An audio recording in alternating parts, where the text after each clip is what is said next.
Alrighty, so we just got the cylinder put back on the hood. Got the fuel filters and everything changed in it on Sunday. Seems to be running pretty good. I just got the skidder started warming up. Got the chute is actually plugged up a little bit. Plus we got all this that I skidded Sunday. But to give Butch a couple of seconds get caught up, I'm going to take this thing over and grease it. I fueled it up before we left Saturday night, and I only ran it like 25 minutes yesterday. But anyways, yeah, I'm going to get it all greased up, let it warm up a little bit, and then we will go up and start skidding some logs from Paul. I'm going to try to retake that video that I took going up that steep rocky spot from the outside, because they just didn't come out. I don't know why, but anyway, so hopefully I can get that. And Paul's worked himself around. He's in some nice wood, so hopefully I can find a limb or something to mount the camera on and get some video of him doing that while he doesn't know I'm videoing. Them seem to be the best shots, so we'll get back with you guys shortly. How we doing, friends? Good, I hope.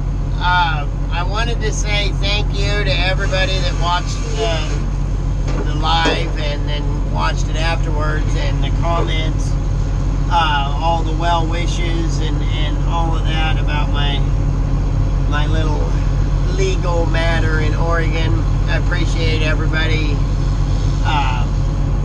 you know, sticking by me and whatnot, and I will definitely try to keep the videos coming. As soon as I know whether I'm going to have to take a hiatus from it or not, I will let you know. Hopefully I don't, but you never know. Anyways, I was sitting here going through Facebook. Come on, looks like it's come up.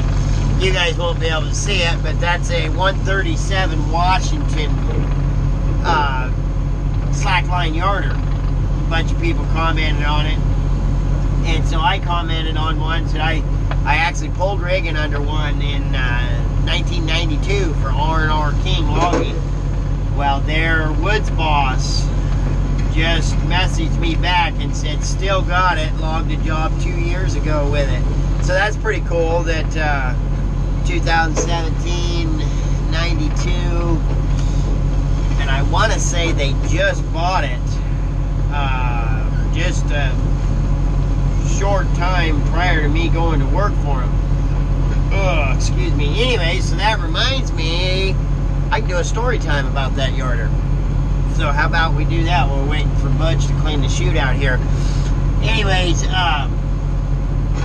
they bought that yarder and was working under it, was pulling rigging, and on the way out of that job, we kept going by another one and it was broke up and steep. Oh my God, it was up Romanos out there on the Oregon coast, which is known for some nasty ground. And then as we would go by it, everybody on the crew was making comments about, oh God, I hope we don't get that job, it's nasty, and so on and so forth. And we were told that by the woods boss that they had at that time, it's not the same guy, that our yarder was not going in there, that another yarder was. So, you know, thank God. Well, the way things worked out, our yarder ended up going in there. So, we'd been on the job only a few days. I think we were on like the third road line. We were shotgunning. Nice, had some really nice, had a few big old bastard old growths in there, but for the most part, it was, you know, 120-year-old timber. And rigging come back, and I'd picked the turn, and I had two greenhorn choker setters. They weren't completely green, but they had less than a year's experience. My phone is just going absolute nuts here. Anyway, so I picked the turn, and rigging come back, I slacked it down, went and tangled the chokers, and I helped the one guy, or I got my choker set, went over and was helping another guy, and we got his choker set. And so I asked the other guy, it was Eric and Charlie who were working with me, and had 3 of the same messages. anyways, I don't remember which one it was, but now they needed help, so I went over there and I was standing on the upside of the log, and he had the choker poked, he just couldn't find it. So I was sitting there, you know, kind of jamming the choker back and forth, trying to move it around so he could find it. And I heard what sounded like a limb break, which, you know, I mean, the other guy was walking out, so it could have been him walking. And without a bunch of pain or nothing, I'm pinned. And a log from up the hill, I don't know how far, you know, like I say, I had my back to it, was helping set this choker, rolled downhill and I had my feet like this for whatever reason, you know, in between.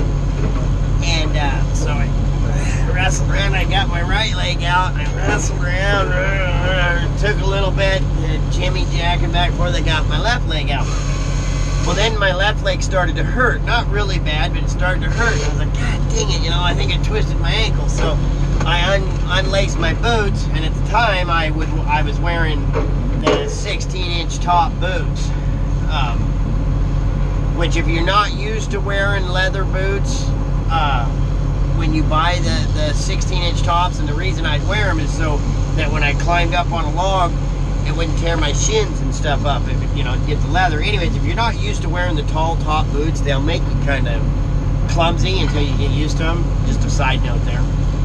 Anyway, so I unlaced my boot and I start pulling it off. Well, it seemed like it won't. It's just going and going and going. I go, grab that boot, god damn it. So Eric grabs a hold of it, pulls it, and when he pulls it off, my foot goes, ugh.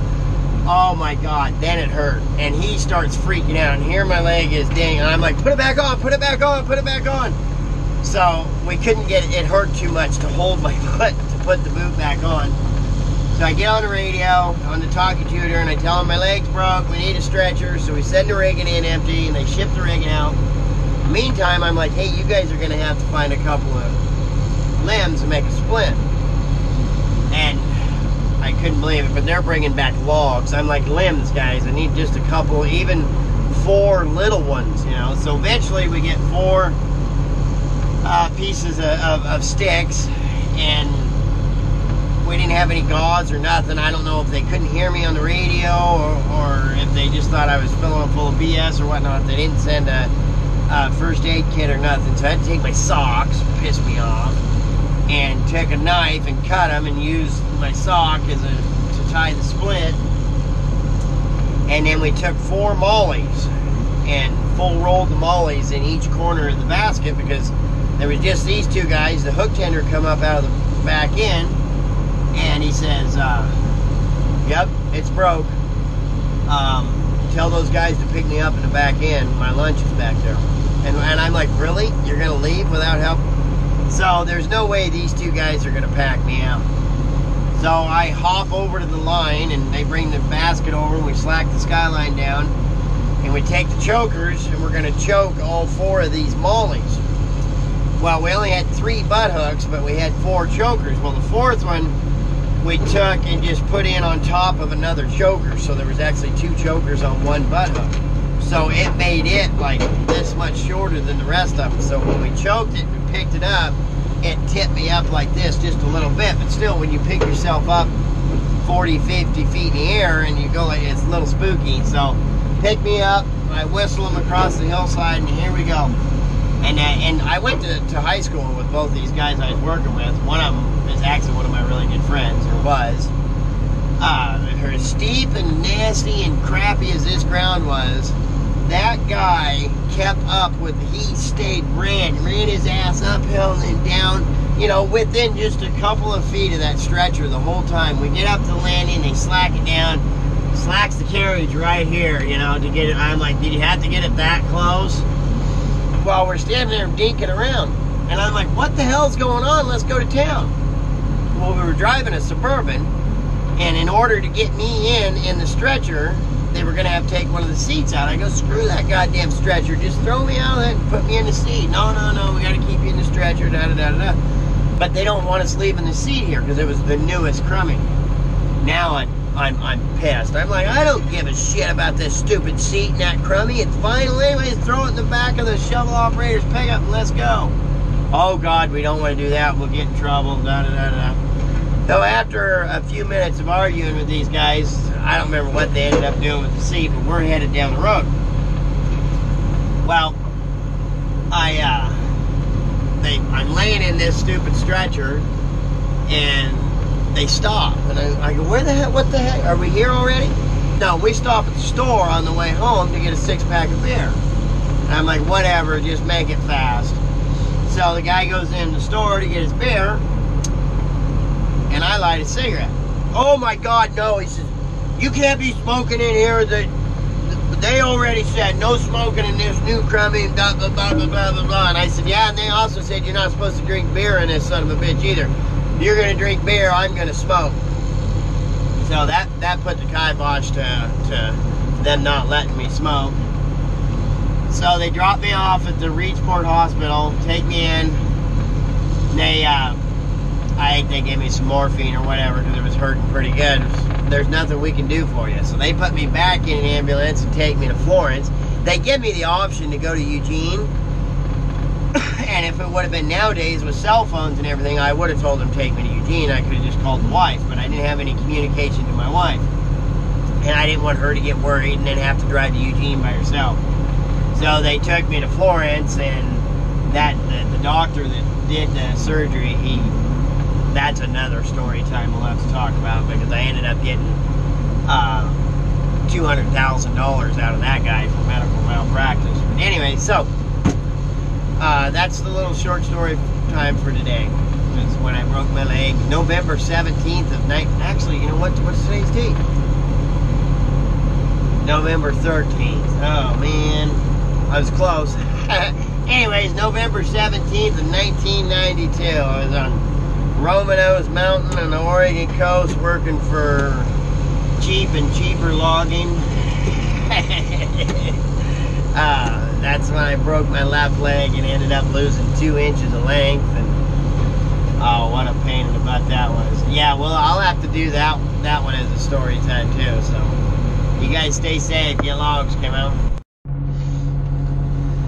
So I might as well just go ahead and tell you guys the whole story about me breaking my leg and suing the doctor and all that. Just added it all together and make one big story time.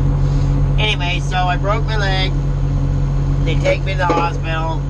That hospital can't do anything about it, so they ship me into Florence. And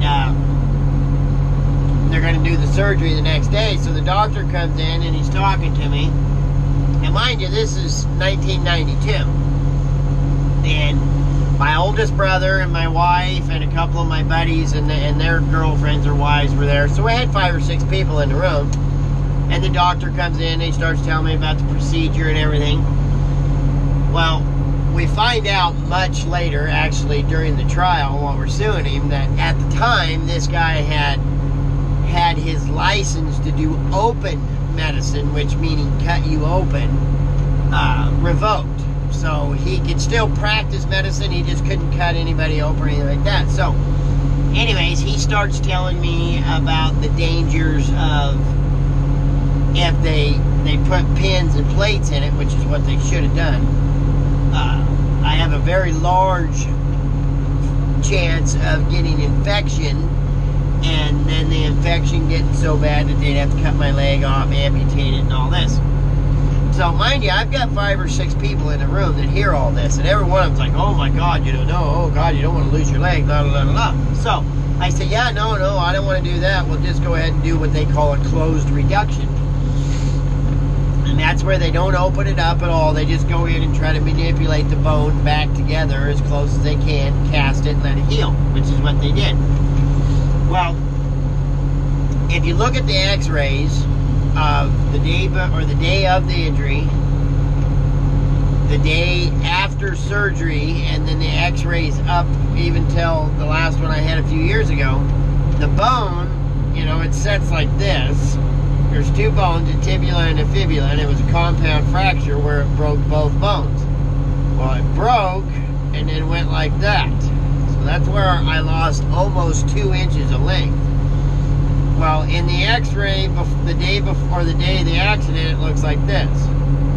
In the x-ray the day after surgery, it still looks like this. So, he does that. They cast it. I wear a long leg cast for 5.5 months, 6 months, and then they put a short cast on for a couple months, and then a brace, and I go back to work. So it's about 6-8 months, maybe a year after I went back to work. I just could not seem to gain any calf muscle in my leg, and I was twisting my ankle all the time, and I was doing everything I could to try to gain.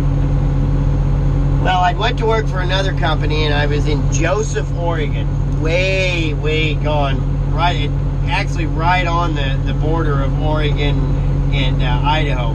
Nice little town. Well, I twist my ankle again, bad, and I mean, it swells up horrible. You know, oh my God, you gotta go to the doctor and whatnot. So I go see this little family doctor, horse doctor actually, there in Joseph. The guy takes some pictures of it, and he comes back and he's like, hey, listen, buddy. He goes, you know, there's not much I can do for you here. I'm not an orthopedic, you know, I'm a family doctor is my thing, but he says, we've got an orthopedic surgeon in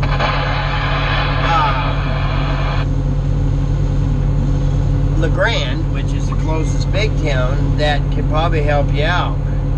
And I was like, well, listen, buddy, I actually live in Eugene. I'm staying in a motel here to work. And he said, well, then go home. He said, I'll set you up with a doctor back there. So I come home.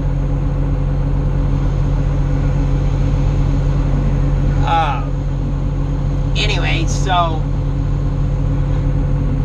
at some point, I'm not sure how, but that doctor got a hold of another doctor, and the horse doctor somehow got a hold of my attorney. So anyways, I get back, and I'm going to see this doctor, and he's telling me, yeah, you know, they really messed you up and whatnot, and there's not much we can do about it, but we can do some physical therapy. And, you know, because of the way the bone was broke, my calf muscle actually wraps the bone down in there.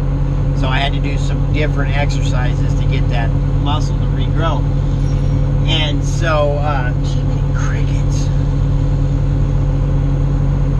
Anyways, my attorney calls me out of the blue, and he's like, you know, listen, I was contacted by this guy, this doctor, and so on and so forth.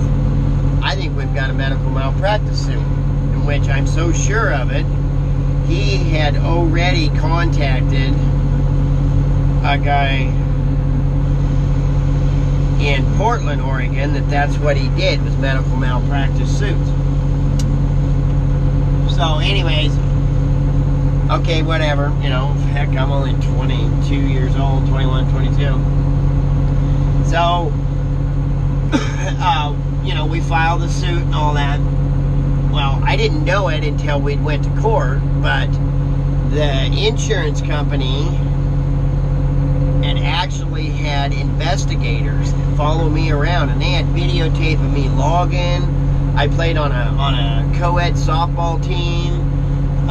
They had pictures of me playing with my kids and riding bikes and whatnot. So that was their defense, oh, he can do all this stuff and this, that, and the other. And our defense was, yes, I can do it now, but as I get older, I'm going to start having a problem with it, which I absolutely am. It hurts all the time. Like you say, the trouble with the muscle growing and whatnot. And this is when we find out that this guy had his license to do open medicine revoked. So that was another one on our side. And so he was actually in a partnership. There was 2 other doctors in his building, which they subpoenaed them guys, and they come in to testify. So my attorney takes the x-ray and puts it up, and he asks both of his partners at separate times, is this, the way he did this, is this acceptable? And each one of them said the same thing. Well, each person has a different, what they consider acceptable, da-da-da-da-da. And my attorney's like, no, that's not what I asked you. I asked you if that was acceptable to you. And both of them said the same thing. Absolutely not. As soon as, because, he said it, and before they even casted it, they took a set of x-rays and brought him back the pictures. So before it was casted, he knew that those bones weren't lined up. And both of his partners said the same thing.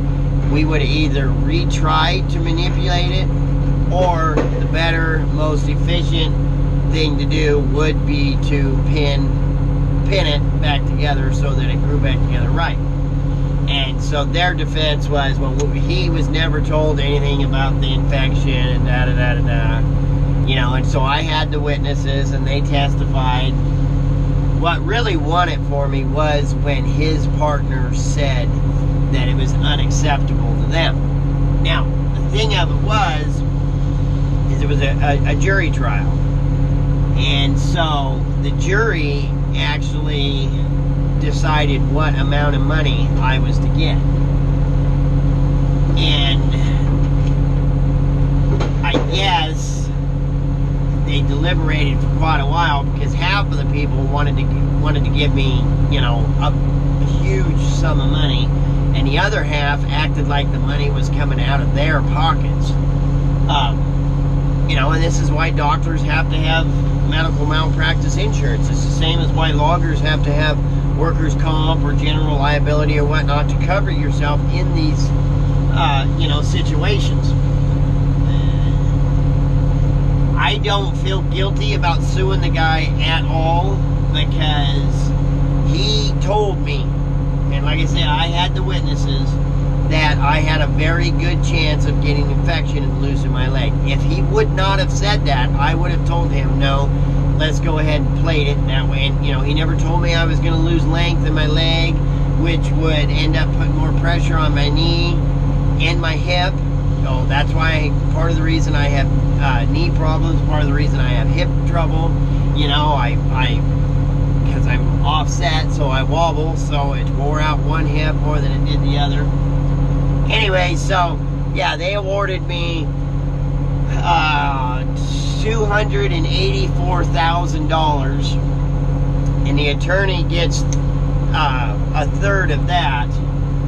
And so I was thinking, since I had the trial attorney and then my state comp attorney, that each one of them would get a third, and that's not how it worked out. They took 1/3 and the two of them split that. So they both got a pretty good little payday. After everything was said and done, and since there's two ways to word it, there's punitive and non-punitive damages, and I forget which way it goes, but they gave me $181,000 one way and give me $6,000 another. So I only paid taxes on $6,000. The rest of it, and I think it was punitive damages. They gave me the $181,000. And since it was worded that way and it was a medical malpractice issue, then I didn't have to pay taxes on it, thank God. So yeah, and they had 60 days to send it to me. And my attorney told me, he said the insurance company, they will wait 59 days. He said they may even wait 60 days and have it hand delivered. So that's what we expected. And it wasn't 4 days later, I got a check for $84,000. And then a couple of weeks later, I got one for $60,000 and then one for $40,000. So they split it up into 3 payments. But, so yeah, that was all my wife. I was kind of upset, as I don't like to mess with my paychecks or nothing like that. I want it set up to where she can go in during the day while I'm at work, pick up my paycheck, go cash it, pay the bills, do all that stuff. Because of the work we do, you never know what's going to happen. And I just hate having to worry about, you know, getting off early to get in to cash your check and do all this. And then if you don't get in time, you don't get your check cashed, and, you know, blah, blah, blah, blah, blah. So my wife has always cashed my checks. But I was a little bit upset, and I told the bank that I was, when that first $80,000 check came. They cashed that check without me being there, which, you know, like I say, and my wife even signs my paychecks. I haven't signed a paycheck in years. She said, you know, that's fine with me. But you would think that on a check up that much, that the bank would want that person to be present. Now, my mother-in-law worked at that bank at the time and had for several years.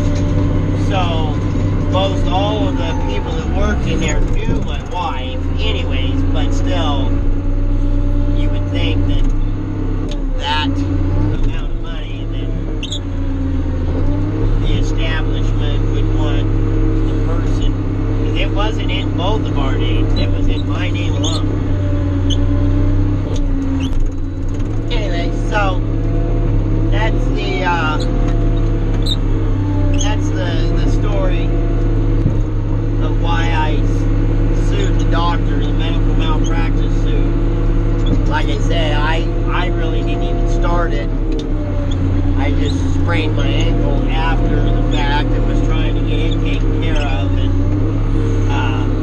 another doctor is the one that actually got a hold of my attorney and was like, hey, you know, look, somebody needs to look into this because it's not right.